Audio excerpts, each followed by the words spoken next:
मुंबई का एक हॉस्पिटल है जहां पर लगभग 14 साल की एक लड़की एडमिट है।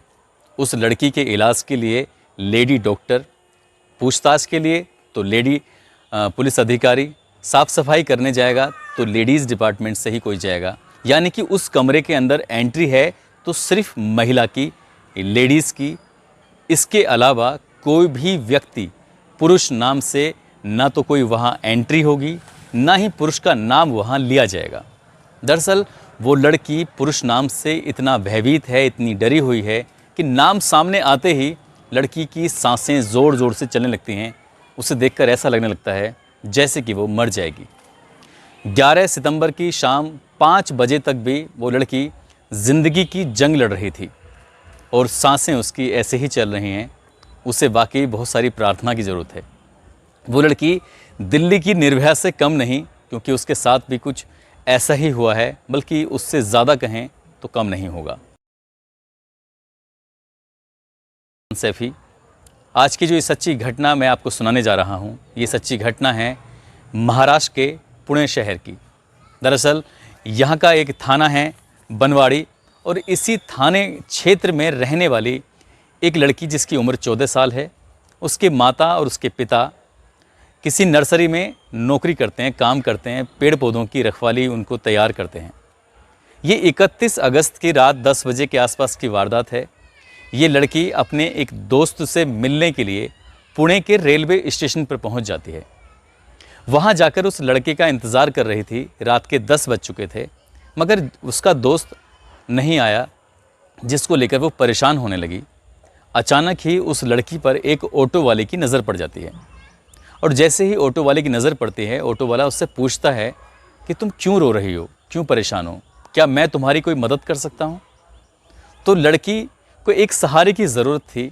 उसे लगा कि शायद ये जो व्यक्ति है, लगभग जिसकी उम्र 30 साल थी, उसने अपनी उस दास्तां को सुना दिया, बता दिया, और कहा कि वो अपने घर वालों की बिना मर्ज़ी के यहाँ रेलवे स्टेशन पर अपने दोस्त से मिलने के लिए आई थी।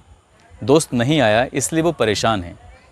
इतना सुनने के बाद वो ऑटो वाला वहाँ से चला जाता है और करीब 10 मिनट के बाद फिर वापस लौट कर आता है। उसने कहा कि जिसका तुम इंतज़ार कर रही थी, दरअसल वो लड़का बाहर खड़ा हुआ है और वो यहाँ आना नहीं चाहता। वो शर्मिंदा है अपनी किए पर, जो लेट हो गया है, इसलिए मेरे साथ चलो और मैं तुम्हें उससे मिला दूँगा। लड़की क्योंकि रो रही थी काफ़ी देर से, उसके पास ना पीने के लिए पानी था, ना वहाँ आसपास उसे पानी की सूद थी। उसने उस ऑटो ड्राइवर ने उसको एक बोतल दे दी और उसने पानी पी लिया। दोनों साथ साथ बाहर तक चल रहे थे। अचानक से लड़की को चक्कर आने लगते हैं और वो गश खाकर इससे पहले गिरती, वो लड़का उसे ऑटो तक लेके पहुंच जाता है और उसके बाद उसे जंगल की ओर ले जाता है, जहां ले जाने के बाद उसके साथ बलात्कार करता है। कई घंटे तक उसे अपने साथ रखता है। वो 14 साल की लड़की, उसे कुछ होश नहीं था क्योंकि वो नशे में थी। उसे पानी के रूप में कुछ नशीला पदार्थ पिलाया गया था। इसके बाद जब 2 या 3 घंटे बीत जाते हैं, वो ऑटो ड्राइवर एक लॉज में लेके जाता है। वो एक छोटा सा होटल होता है। उस होटल में जब लेके जाता है तो वहाँ पर पहले से ही कुछ लड़के, कुछ और युवक इंतज़ार कर रहे थे। लड़की एक कमरे में जाती है। 31 अगस्त की रात 10 बजे ये वाक़या शुरू होता है और उसके बाद होटल में जाने के बाद, लॉज में जाने के बाद, उस लड़की को अंदर कमरे में बंद कर दिया जाता है और उसके पूरे कपड़े उतार दिए जाते हैं। यानी कि उसके बदन पर एक भी कपड़ा नहीं था।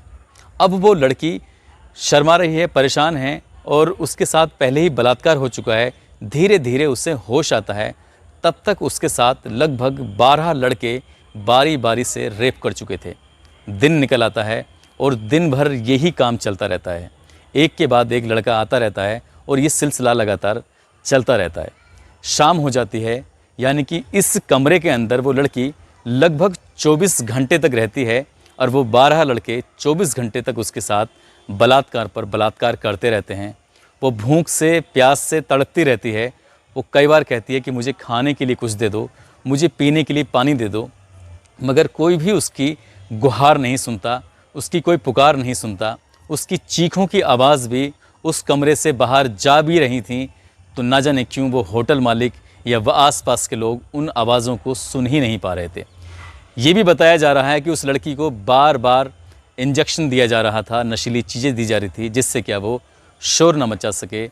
इस बीच उस लड़की ने बार बार रिक्वेस्ट करती रही, माफ़ी मांगती रही, उसे बचाने की गुहार लगाती रही। इन 12 लड़कों में से एक लड़के को दया आ जाती है और उसके बाद ये लड़का उस लड़की को ले जाकर मुंबई के दादर रेलवे स्टेशन पर छोड़ देता है। अब ये आरोपी 12 के 12 ये फरार हो चुके थे। इन्होंने सोचा कि शायद अब वो लड़की चली जाएगी। दादर रेलवे स्टेशन पर जाने के बाद वहाँ 2 सफाई कर्मचारी मिलते हैं और 2 सफाई कर्मचारी उस लड़की की हालत को देखने के बाद उसके साथ बलात्कार करते हैं। यानी कि अभी वो उन लोगों से बची थी कि 2 सफाई कर्मचारियों ने भी उसके साथ बलात्कार जैसी घटना को अंजाम दे दिया। दादर रेलवे स्टेशन के सफाई कर्मचारियों ने उसके साथ बलात्कार करने के बाद अपने पास काफ़ी समय तक रखा और एक ऐसी ट्रेन में बिठा दिया जिस ट्रेन की जो दिशा थी वो उत्तर की ओर जा रही थी। कई सौ किलोमीटर का सफ़र करते करते लड़की चंडीगढ़ पहुंच जाती है। एक कोने में डरी हुई सहमी हुई बैठी रहती है। इस बीच न जाने कितने लोग आते हैं जाते हैं, मगर किसी भी व्यक्ति की नज़र उस लड़की पर पहुंची ही नहीं। वो बहुत बड़ी परेशानी से गुजर रही थी। उसकी परेशानी किसी को दिखाई नहीं दी। ये भी किसी ने जानने की कोशिश नहीं की।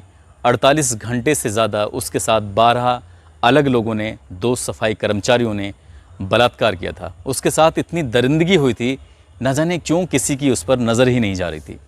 जैसे ही ट्रेन चंडीगढ़ में जाकर रुकती है, एक जीआरपी का पुलिसकर्मी उधर से निकल रहा था। अचानक उस लड़की को देखकर पल भर में समझ जाता है कि कुछ तो गड़बड़ है इसके साथ। वो उस लड़की से कहता है कि तुम परेशान हो, मैं तुम्हारी कुछ मदद कर सकता हूँ। मगर वो लड़की पुरुष जाति के नाम से डरी हुई थी, घबराई हुई थी, क्योंकि वर्दी में भी तो एक पुरुष ही था। उसे लग रहा था कि हो ना हो ये भी उसे ले जाकर उसके साथ बलात्कार करेगा। वो लड़की चंडीगढ़ उतर जाती है, क्योंकि उस ट्रेन का लास्ट स्टॉपेज जो था वो चंडीगढ़ ही था। अब वो रेलवे स्टेशन पर उतर जाती है और डरी सहमी एक जगह बैठी होती है। मगर वो पुलिस वाला बहुत अच्छा इंसान था। उसने CWC यानी चाइल्ड वेलफेयर कमेटी से संपर्क बनाया। वहाँ की एक महिला अधिकारी तत्काल मौके पर पहुँची, उस लड़की को खाना खिलाया, उसे अपने पास बिठाया और घंटों तक उसको दुलारती रही, पुचकारती रही। एक माँ की भूमिका में उस महिला अधिकारी ने उसका कुछ ही घंटों में दिल जीत लिया। दिल जीतने के बाद उसने, लड़की ने अपनी आप बीती बताई और पूरी कहानी घर से निकलने से लेकर और चंडीगढ़ पहुंचने तक की एक एक वाकया जब बताया तो महिला अधिकारी का रो रो कर बुरा हाल हो गया। और साथ ही जो अधिकारी, जो पुलिस वाला था, वो अलग रोते रोते उसका भी बुरा हाल हो गया। बात रोने वाली भी थी। ये किसी भी बेटी के साथ, किसी भी बहन के साथ इतनी भयानक वारदात अगर होती है तो शायद आंसुओं के अलावा और कुछ निकलेगा ही नहीं। निकलेगा तो उन दरिंदों के लिए बद्दुआएं या फिर कानून से सख्त कार्रवाई की मांग की गुहार निकलेगी। उधर जब लड़की अपने घर से अचानक से गायब हो जाती है तो उसके माँ बाप, जो कि बहुत ज़्यादा पढ़े लिखे नहीं थे, उन्होंने वहीं बनवाड़ी थाने में जाकर अपनी बेटी की गुमशुदगी दर्ज कराई। लेकिन पुलिस यहाँ की भी बाकी बहुत अच्छी थी। बनवाड़ी थाने की पुलिस ने आसपास के लोगों से पूछताछ की और धीरे धीरे उसके बारे में जानने की कोशिश की। उसका जो मोबाइल नंबर था उसकी CDR निकलवाई। उस इलाके के जितने भी CCTV कैमरे थे उनके बारे में पता करने की कोशिश की, मगर उस लड़की के बारे में कुछ पता ही नहीं चल रहा था। और पता चलता है तो उसके बाद पुलिस ने बड़े ही गंभीरता से, बड़ी ही शालीनता से इस मामले की बहुत ही खूबसूरती से जांच की है। यानी कि इस पूरी कहानी में पुलिस की जितनी तारीफ़ की जाए उतनी ही कम है। जैसे ही चंडीगढ़ की पुलिस बानवाड़ी पुलिस से कांटेक्ट करती है तो उसके बाद यहाँ से उस लड़की को हवाई जहाज़ के माध्यम से मुंबई लाया जाता है और मुंबई लाने के बाद उसको हॉस्पिटल में एडमिट कराया जाता है।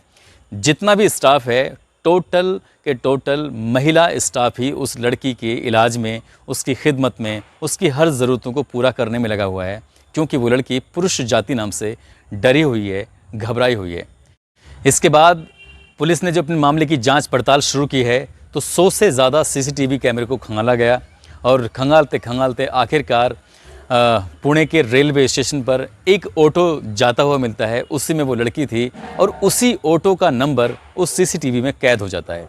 पुलिस ने उस आरोपी को, जिसकी उम्र लगभग 30 साल थी, उसको गिरफ्तार किया, उसको पकड़ा और एक एक करके जितने भी लोग थे, यानी कि 12 के 12 लोगों को पकड़ा। उसके बाद इस लड़की ने जो बताया था, अपना बयान दिया था दादर रेलवे स्टेशन का, उन दोनों सफाई कर्मचारियों को भी पकड़ा।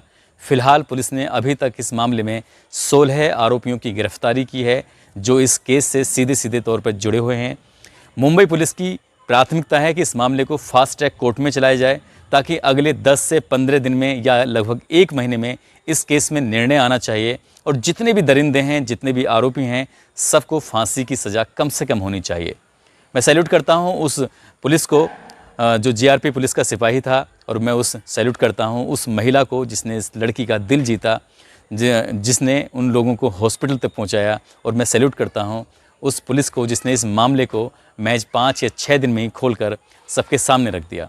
ये कहानी आपको ज़्यादा न्यूज़ चैनल पर या फिर ज़्यादा अखबारों में देखने को नहीं मिलेगी, क्योंकि मीडिया की जो जिम्मेदारियां होती हैं वो कम पूरी कर रही है। वाकई ही इस खबर को उठाने की ज़रूरत थी, लोगों को सचेत और जागरूक करने की ज़रूरत थी, उस बेटी को न्याय दिलाने की ज़रूरत थी, जो शायद मीडिया इस मामले में दिलचस्पी नहीं ले रहा है। इस कहानी को सुनाने का उद्देश्य भी किसी को परेशान करना नहीं है, किसी का दिल दुखाना नहीं है, बल्कि आपको सचेत करना है, आपको जागरूक करना है। आप जहाँ भी रहें अपना ख्याल रखें, सुरक्षित रहें। जय हिंद, जय भारत।